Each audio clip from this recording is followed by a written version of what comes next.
In the name of Allah, Assalamu alaikum, dear students of class 9th.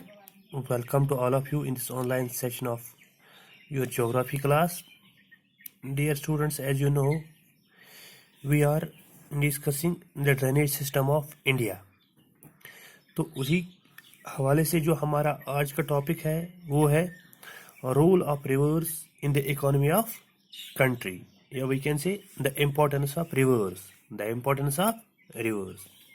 जी हाँ।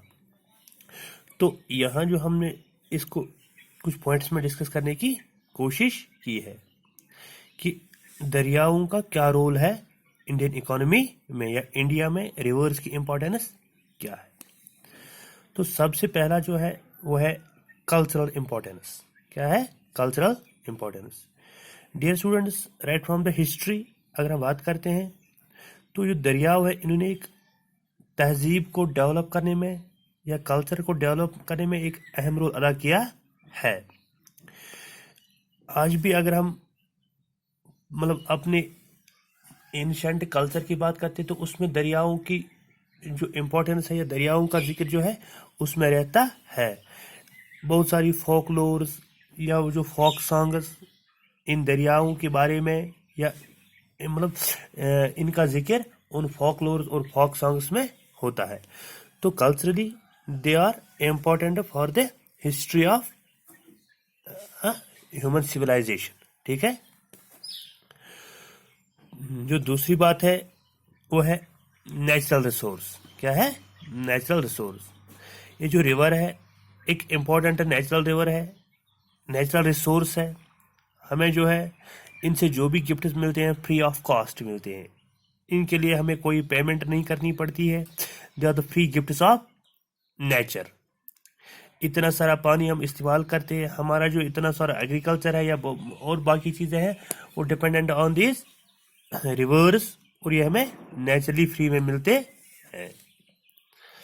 तीसरा point है that is agricultural importance. Dear students, as you know India में जो total population है उसका 75% जो हिस्सा है that is associated with agriculture. वो किसके साथ है? एग्रीकल्चर के साथ एसोसिएटेड है। और ये जो इतना सारा पॉपुलेशन का एक बड़ा पोर्शन इसके साथ एसोसिएटेड है, ये तभी जाके है जब इरिगेशन सिस्टम जो है mainly depends on these rivers, और इन्हीं रिवर्स के जरिए ये जो एग्रीकल्चर है इंडिया में डेवलप हुआ है। या अगर हम ग्रीन रेवोल्यूशन की बात करते हैं तो उसमें रिवर्स का एक इम्पोर्टेंट रोल रहता है। जो भी एग्रीकल्चरल एरियाज है, अगर हम देखते हैं जो प्लेन्स है जिनको हम नॉर्दर्न प्लेन्स कहते हैं, जहाँ से मेजर जो है रिवर्स इंडिया के बहते हैं, तो इन्हीं रिवर्स से इनको क्या किया जाता है?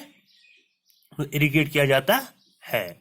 मेनली जो इंडिया का मेन एग्रीकल्चरल पोर्शन है वो डिपेंडेंट ऑन किस पे है? इन्हीं रिवर्स पे है। ठीक है। चौथा पॉइंट जो है वो है सेटलमेंट्स। क्या है? ह्यूमन सेटलमेंट्स जो है, जो भी ह्यूमन सेटलमेंट्स इंडिया में है तो मेनली अलोंग दीज रिवर्स है, अगर हम नॉर्दर्न प्लेन की बात करते हैं तो इंडिया का जो मेजर पॉपुलेटेड एरिया है इसी नॉर्दर्न प्लेन के इर्द गिर्द है, या इसी नॉर्दर्न प्लेन में it is only because of reverse, it's only because of water, क्योंकि ह्यूमन सिविलाइजेशन वहीं पे मुमकिन है जहाँ पे पानी का अच्छा खासा इंतजाम हो। ठीक है। तो इंडिया में जो बड़ी बड़ी सिटीज है या टाउन्स है they are located along these rivers. ठीक है। एक और पॉइंट जो है वो है इंडस्ट्रियल डेवलपमेंट में रिवर्स का एक ये रोल रहता है कि जो हाइड्रो इलेक्ट्रिसिटी है mainly generates through these rivers. India में जो है जितने भी हाइड्रो इलेक्ट्रिसिटी प्रोजेक्ट्स हैं दे आर ऑन रिवर्स। ठीक है। तो जो भी इंडस्ट्रीज है इसी हाइड्रो इलेक्ट्रिसिटी से चलती है।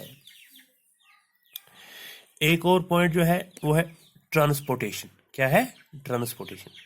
ट्रांसपोर्टेशन में अगर हम आज की डेट में देखते हैं तो थोड़ा कम ही हुआ है इसका ये मतलब role of rivers in the transportation of the country, but फिर भी है।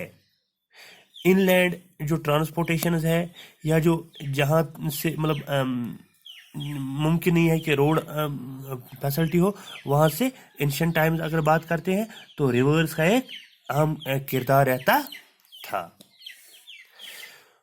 और लास्ट पे जो हम पॉइंट इसमें हम बयान करने जा रहे हैं वो है टूरिज्म। क्या है? टूरिज्म। रिक्रिएशनल फैसिलिटीज या टूरिस्ट प्रमोशंस या जो फिशिंग है, it's only along because of reverse, और अलोंग दिस रिवर्स बहुत सारी टूरिस्ट डेस्टिनेशंस क्यों है डेवलप हुई है, it's only because of reverse. तो इन नटशल हम ये बात करते हैं कि ये जो रिवर्स हैं इंडियन इकोनॉमी में इनका खास रोल है। एग्रीकल्चर की बात करते हैं, agriculture mainly depends on reverse या हाइड्रो इलेक्ट्रिसिटी या ये टूरिज्म या इसी तरह जो सेटलमेंट्स है, it is only because of this reverse, it is only because of this reverse. Thank you.